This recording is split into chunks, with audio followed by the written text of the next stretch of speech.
Eat Bulaga, gumawa ng kasaysayan.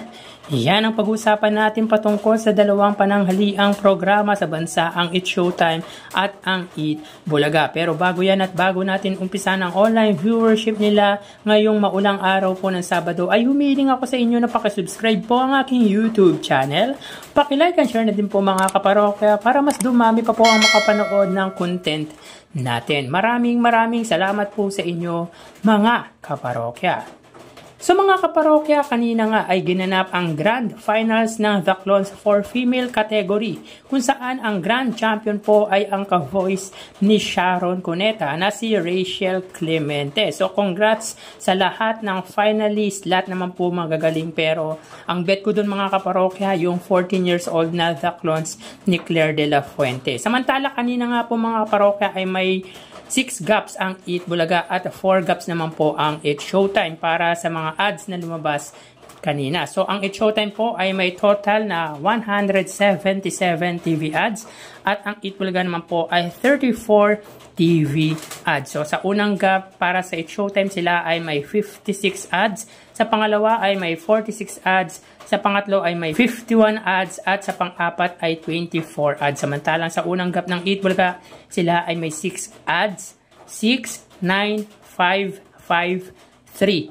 respectively. So grabe, ang dami ng ads na lumabas sa Eat Showtime, pero sa pamimigay ng papremyo mga kaparokya, tanging 30,000 lang po ang naibahagi nila. Samantalang ang Eat Bulaga po ay may 485,000 pesos. 70,000 dito ay sa Sugod Bahay, 65,000 sa Gimme 5 at 350,000 naman po sa The Clone. Samantalang tanging sa tawag ng tanghalan lang ang papremyong ibinigay ng Eat Showtime at gift na date para sa napiling participants sa Step in the Name of Love. So grabe ang ads, even ang sponsor po ng Eat Showtime, pero tanging 30,000 lang ang papremyong ibinahagi, samantalang ilan lang ang ads na lumalabas sa Eat Bulaga, pero grabe ang pamimigay ng papremyo. Kumbaga consistent sa mataas na pamimigay na papremyo ang Eat Bulaga. Samantala for the first time mga kaparoka ay umabot ng halos 100,000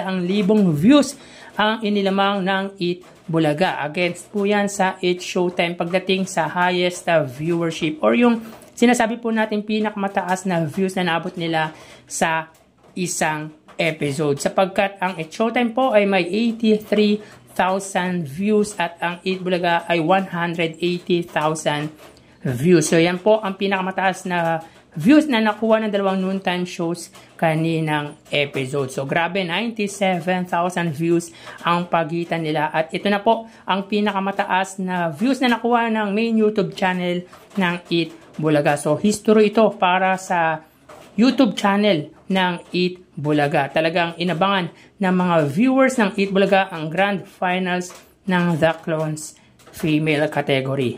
So tara, ating alamin ang online viewership ng dalawang bigating noontime shows.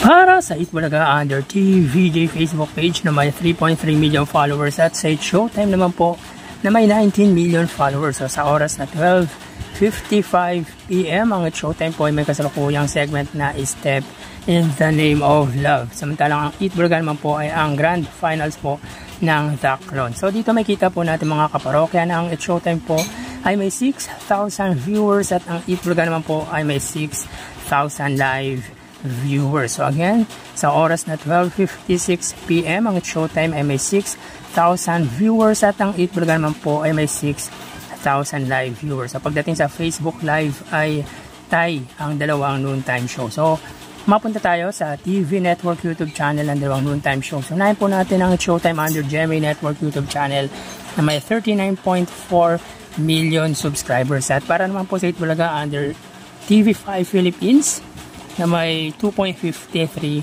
million. So sa oras na 12:56 PM ang Eat Showtime po, sila ay may 16,000 viewers under GMA Network. Ang Eat Bulaga naman po under TV5 ay may 24,000 or 25,000 viewers.